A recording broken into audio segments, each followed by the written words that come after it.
Wonderful. I'm going to go ahead and get us started. Thank you so much for joining us today. I am Dr. Leah Jeunnette. I'm from the Department of Bioethics at Case Western Reserve University. And we're going to be talking specifically today about how to enhance an application, particularly those who are thinking about medical school, with bioethics and medical humanities. I am the director of our Master's in Bioethics and Medical Humanities program, an associate director of education, and a clinical ethicist at one of our hospitals here in Cleveland. I am also an alum of this program. So I completed the master's program in 2009, which is very exciting as well. So we're going to start briefly, just kind of giving you a frame of reference of Case Western Reserve University, the School of Medicine. And then we'll talk specifically about why study bioethics and medical humanities. Why does this matter? Why is it important? And then talk more specifically how something like studying bioethics and medical humanities can enhance your future, enhance your understanding as you apply for the next phase of your career path. We'll talk specifically about our MA program, give you kind of an overview, talk about application and financial aid, and then leave time for Q&A at the end. So speaking of Q&A, if you do have questions, feel free to submit them anytime during the presentation. I will save them for the end, but if something comes to mind and you want to ask it, go ahead and put it in the Q&A feature. If you are watching the recording, you can email us your questions, bioethics@case.edu. All right, so Case Western Reserve University is located in Cleveland, Ohio. We are considered an R01 research university. In fact, what I think is really neat about Case is that we have probably equal percentage of undergrads to grad and professional students. So it is, a large university. We have in the School of Medicine, we are considered #1 in Ohio for medical schools. We are considered a top tier university by US News and World Report. And then, there's different rankings for how much grant funding there is, how much research is being ongoing, the publication rates.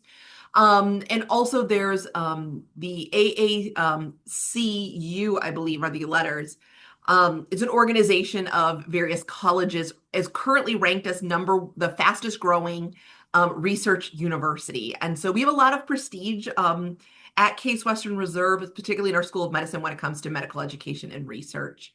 But what I like to do is, yes, these numbers and statistics are important and there's metrics behind them and things. What it means for students and for those who are interested is that there's opportunity. And I think that's what's really important to understand. So many times when individuals are looking to enhance an application, whether it be medical school, law school, a PhD program, some type of doctorate or terminal degree of some kind, they're looking for opportunity to grow in their skills, to grow in their knowledge. And so that's what I think is really important. So thinking about opportunity, one area in healthcare that is incredibly important, but often goes overlooked, kind of, I would say, by the general population, is the idea of bioethics and medical humanities. The statement that healthcare impacts all of us is not controversial. It's not an unusual statement, right? Everyone is involved in health. Everyone is involved in healthcare, whether it's you, your loved ones, family members, even, people you interact with in the workplace. Healthcare impacts all of us. We see a lot of changes in healthcare, whether it's through policy, legislation, whether it's through insurance change, whether it's through technology of medicine and science, whether it's through cultural shifts of what's acceptable and what's not, the influence of religion, and all of those things. These lead to big questions in healthcare. And ultimately, the heart of these questions really are ethics and humanity based. And so questions like, should we intervene, right? It's not a matter of can we, but it's should we? What kind of values inform policy and practice, and what values are even being considered, and who has a seat at the table, and who is missing from a seat at the table? And questions like, can we and should we ensure things like justice and respect for persons in research, in clinical practice, in legislation, in policy? These things matter. And how we approach the questions, how we analyze these questions, how we answer these questions are really a significant part of healthcare. And I think a lot of people who go into healthcare, whether it be a physician, a nurse, a PA, a social worker, an administrator, or even those who are providing, your support services, whether it be janitorial or in a cafeteria, right? They want to do good. They want to help people. And that's a noble goal to have. And the further along people get in their career, they realize that there's a lot of barriers in place to do good. And so if you can understand kind of the fundamental concepts behind big questions like this and how to approach these, I think it will give people a leg up as they are thinking about the next steps. Ultimately, the world of bioethics and medical humanities is considered an interdisciplinary field. So there are people who do study bioethics and medical humanities full-time, they have degrees in it, but there are also people who would say they work in bioethics and medical humanities, but they might have a degree in, let's say, history or anthropology or sociology or law, or maybe they have an MD, or maybe they have a PhD in philosophy or a religious studies. And so because of it being an interdisciplinary field, it also means it ends up being interprofessional. So those who have professional degrees such as a JD or an MD, right, they are also alongside those of us who have PhDs in a specific discipline. It means that we also get a lot of conversation across a classroom, across a table, because of this interprofessional, multidisciplinary field of study. Ultimately, then, it means that students that come to study topics in bioethics and medical humanities end up going into a variety of careers, professional careers, and so on and so forth. So things like clinical and legal professions, regulatory work, arts and humanities, being full-time in bioethics or medical humanities, and even students who are searching for discernment can really find opportunity to kind of clarify their direction. So we see such a variety of undergrad majors. I kind of listed first kind of the big, they're not necessarily majors, but they're areas of study, pre-med, pre-law, pre-health. But then we do see a variety of specific majors from your kind of traditional STEM, biology, chemistry, biomedical sciences. But then we see more interesting kind of variety, such as English or Hispanic studies, urban health, sociology, nutrition. All of these things find an intersection point through bioethics and medical humanities. Or a student may say, I spent the first, first several years of my educational career getting my bachelor's degree, and all I studied was biology. All I studied was chemistry. And I was missing the humanity part. I was missing the human element of my studies. And bioethics and medical humanities can give students that opportunity. So how does it enhance a student's future? So our master's program in particular has a couple of different ways, which I'm going to talk more specifically in a little bit, but kind of in a general sense, when you think about bioethics and medical humanities, things like customized curriculums are really important for educational programming.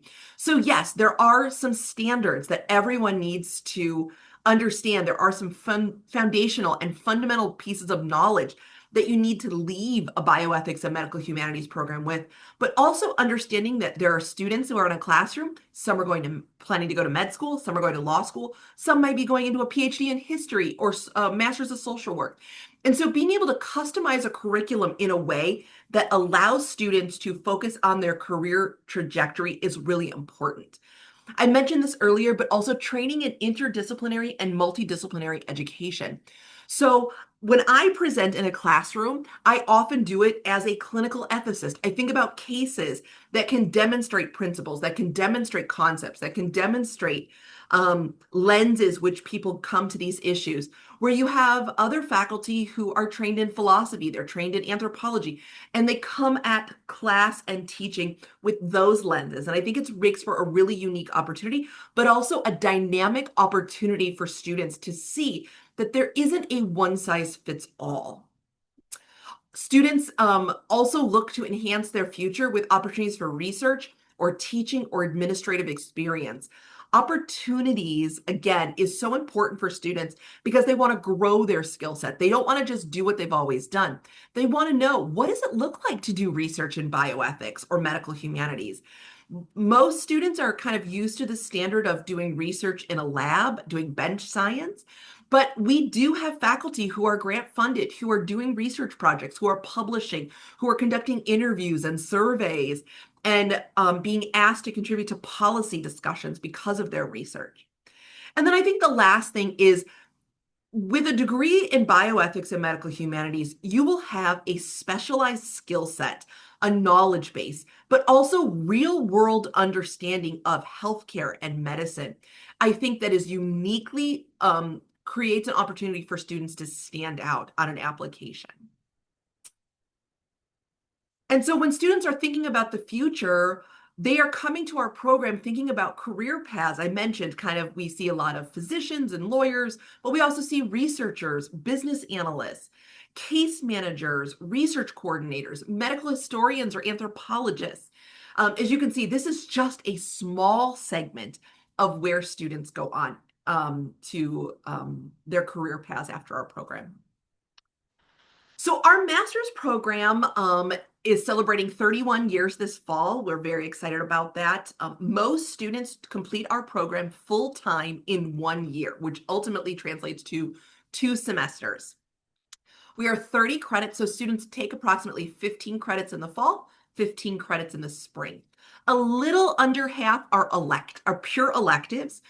Students are welcome to take from a variety of options, from aging and death and dying, to genetics and ethics, to mental health ethics, to research ethics, policy, culture studies.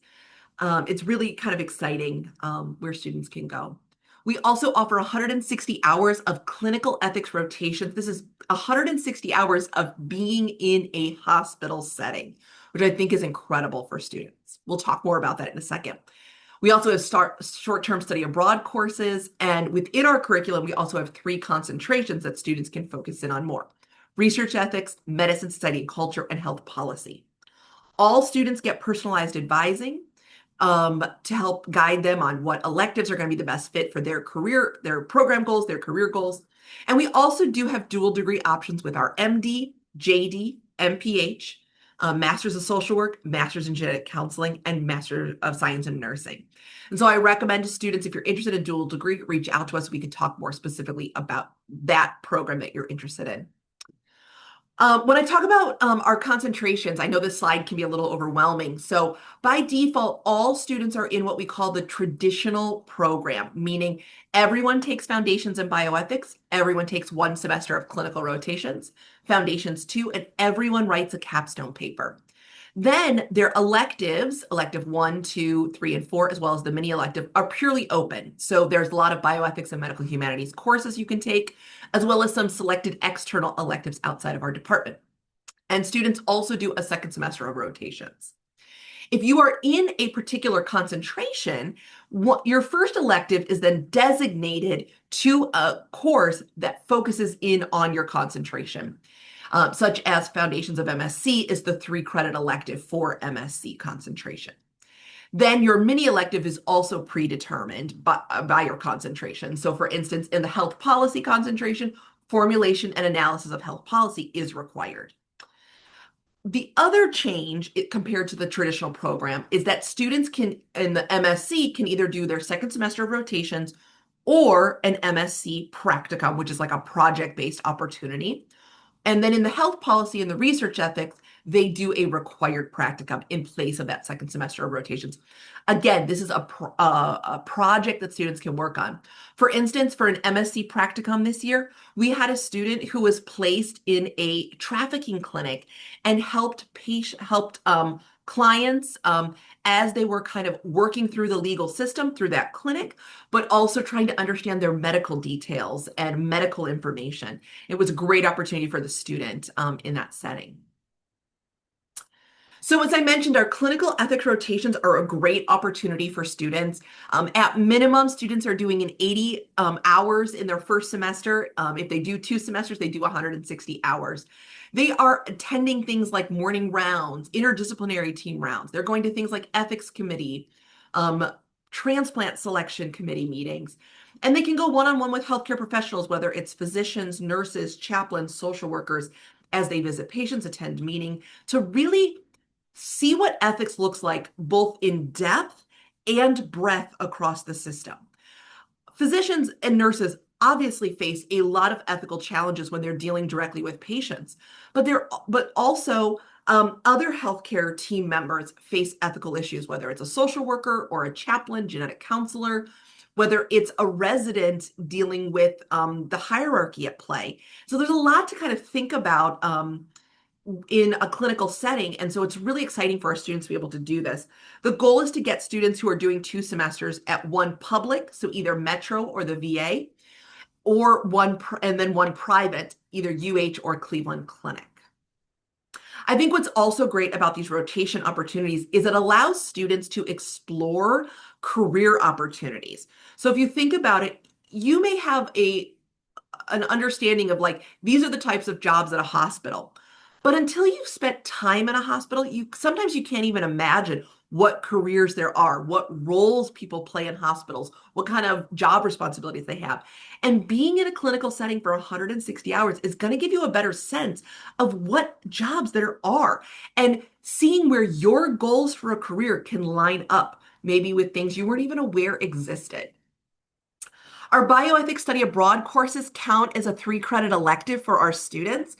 So students can spend 1 to 2 weeks traveling for a course. This year we offered 2 courses, one that was a 1-week course to Paris, France, and another that is a 2-week course to Granada, Spain. In fact, our students are just finishing up their time in Granada this week. Technically, these courses are open to any student at Case Western Reserve, undergrads or grad, but our master's students particularly enjoy these courses. We're hopeful next year to offer, in addition to Paris and Granada, our course to Birmingham, England. We've also offered courses to domestically to national parks, which has also been an incredible opportunity for students. Again, this is an opportunity to see not only how bioethics plays out in the US and medical humanities as well, but how does it compare to internationally what is done to different cultures, different societies, different laws. So it's a great opportunity for students. If you are interested in applying to our program, we are still taking applications for this fall, fall 2026. There's an online application students need to complete. We do require all of your transcripts from undergrad and grad institutions. For the purposes of application, you can send unofficial transcripts. We also look for resume or a CV of either format is fine. 2 letters of recommendation, a statement of purpose. For a statement of purpose, we're really looking for what is your interest in bioethics and medical humanities, and how does it help your career, or how are you hoping it will help your career path, or how are you hoping to utilize it in your career path? Graduate test scores are optional. And then there's additional requirements if you're an international student. And if you are a current Case Western student applying for the combined bachelor's and master's, there is an additional form that needs to be completed. So I think what's really important to think about when it comes to studying a topic like bioethics and medical humanities, you really need to think about what is the direction this can send me in. Oh, excuse me. And so the next question that often comes up is finances. So I will say we have something called student assistantships. If you apply to our program by May 15th, you should have received a link to apply for our student assistantship. This gives students a formal opportunity to work in the teaching role, administrative or research role alongside our faculty. The application to submit the student assistantship is June 1st. We also have traditional financial aid opportunities available as well, and that I recommend students explore. Our final deadline to accept applications is August 1st, so please think about the timeline. We are a fully in-person program, and so if students are hoping to apply and join our program to start this August, I highly recommend getting in your application as quickly as possible to give us time to review your application. Typically takes us about 2 to 3 weeks, but also give you time to make your decision. And then if you need to move, if you need to kind of get the finances figured out. You want to give yourself time, and I think that's really important. All right, so I'm going to open this up to questions. If you have questions, please feel free to submit to the Q&A feature. You can also email your questions to bioethics@case.edu. And if you have a personal question that you want to ask and you don't want to ask it in this format, but you'd rather ask it in a conversation, you're welcome to schedule a one-on-one meeting with me through that QR code, and we can set up a time to talk and really think about your specific career path, your specific circumstances, and if this program is the right fit for you. So I'm not seeing any questions submitted right now. So as people are thinking about the questions they may have, one of the questions we often get is, what makes this program unique? Why this program? And I've actually heard someone answer this question that is not a faculty in our department. Dr. Jonathan Sadowski is out of the history department, and he's done some guest talks. He's taught courses for us in the past, and he gave a great answer to this. And I think it gives both an accurate answer, but also an unbiased answer. And so what makes our program unique is because we have been around for 31 years, we are able to slowly grow our program over the 31 years, add important elements to the program based on student feedback, and enhance what we're doing well for students. So for instance, when our program started back in 1995, we had our traditional program, we had our clinical rotations, and a couple of electives. Since then, we have grown our program to have 3 different concentrations. We've added study abroad courses. We've added student assistantships, including teaching and research and administrative opportunities for students. We've added dual degree programs, and this is directly because of student feedback and the desire to provide opportunity for students. We've seen the world of bioethics grow to be really in line with medical humanities, and so even the name of the program has changed. I think it's really important to kind of explore what career goals are and where a program can line up. The second thing I would say that makes our program really unique is that we take academic advising and student support incredibly seriously. We view our students as whole people with full lives. They are not just students in a classroom submitting papers, getting a degree. They are students that have to work. They have families. They have pets. They have bills to pay, right? They have all these other areas of their life. They volunteer. They do incredible things, and they have a lot on their plate. And if one area is struggling, it will affect the other areas, including the classroom and ability to, do well in your studies. And so it's important that the students feel fully and wholly supported. And so we have developed a tiered support system for students. We've given it a name, we've given it an identity, because we believe it's that important for students to understand that even at the graduate level, we are available to our students. So by default, I mentioned all students have personalized advising. They have an academic advisor. I, as a program director, am quite available, regular office hours. If my door is open, students can often stop by. Scheduling meetings, I typically can meet with students within a few days or even the same day if necessary, depending on the situation. But we also are aware of the great resources that the greater university offers and the greater community offers. And so sometimes students need additional support, but they don't even know where to start. And so we would enter them in what we call our Tier 1 support. And from there, students are given opportunities to apply for student emergency funding or schedule an appointment for health and counseling services, or go to the writing center, or just help them navigate kind of the workload of like what is most important to do first. And if a student needs further support, we move them into Tier 2 and have regular check-ins and things. But we've found that students find that having that support system is incredibly important to their success in the program.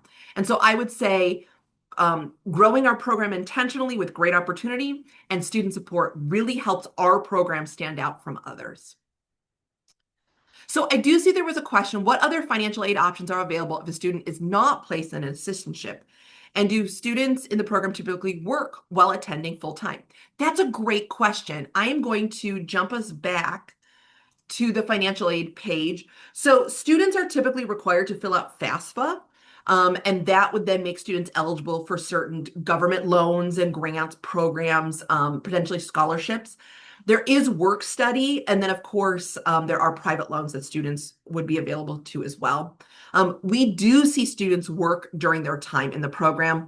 I would say students who are full-time in the program are usually working part-time. If someone is working full-time, we highly recommend that they do the program part-time. The program can be completed part-time over 2 or 3 years, depending on the pace at which students want to pursue the degree. But I think it's important to make sure that there's a balance. I think it becomes incredibly challenging for scheduling rotations, for making sure you get the electives you want, and taking advantage of like extracurricular opportunities on campus if a student is both full-time student and a full-time employee. I think that can be really hard. So great question. Thank you so much for sending that. All right. Any final questions? We are kind of wrapping up our time. And again, if you're interested, you can schedule a one-on-one meeting with me. Happy to meet with you to talk about your specific circumstance, discuss if you, to see if you would be a good fit. Sometimes I think students feel more confident submitting an application after having a one-on-one meeting because we can talk about the program directly. So, okay, there's another question. I'm planning to apply to MD school. So how might this program help me in achieving that? So it's a great question. One, MD programs are always looking for students with a variety of interests, and I think a variety of skills and knowledge. At minimum, med schools, MD, DO programs, they have GPA cutoffs, they have MCAT scores that they look for. While those are critical thinking skills can improve an MCAT score, a program like ours is not designed to improve a STEM GPA, for instance, or an MCAT score directly. There is often correlation there. But I would say more specifically, when students are given interviews at MD or DO programs, any type of medical school, they are often asked about their experience with bioethics and medical humanities. It helps students stand out. A program like this is also going to give you better insight into the healthcare system. I think a lot of us think we understand healthcare because we are patients. We have loved ones who are patients. Maybe our family works in healthcare. Maybe we've spent a lot of time shadowing physicians or nurses. But I think we only see what we've been exposed to. And a program like this with 160 hours is going to give you such a wider depth and breadth of experience in a hospital system to understand what an interest is, what it means to work in healthcare, what it means to think critically and ethically and treat patients with humanity, right? And I think giving those types of clear answers in a medical school interview absolutely gives students a leg up. Additionally, I hear from our students when they're going to apply to residency at the end of medical school that they're still being asked about the program, about how this master's program impacted their thought process, their compassion, their empathy, their understanding, what skills do they bring to the table, and those kind of things. So we absolutely see a benefit for those who are applying to medical schools. So great question. The other thing I will say is we have seen that on the MCAT and in medical school interviews, depending on the style of interview, sometimes they actually have ethics questions for individuals to answer. And so understanding kind of the skill set behind how do you approach an ethics question, I think can be very valuable in that process as well. All right, so I'm not seeing any more questions come in and we are at time. So I'm going to wrap us up. Thank you so much to those who have joined us today. Thank you to those who submitted questions. Again, if you're interested in learning more, I'd love to meet with you one-on-one, talk about your interests, your circumstance, and if the program is a good fit for you. You can email us bioethics@case.edu. If you're watching the recording and something popped into your mind that you wanted to ask, happy to have that conversation over email as well. Thank you so much for your time, and I hope you have a good rest of your day.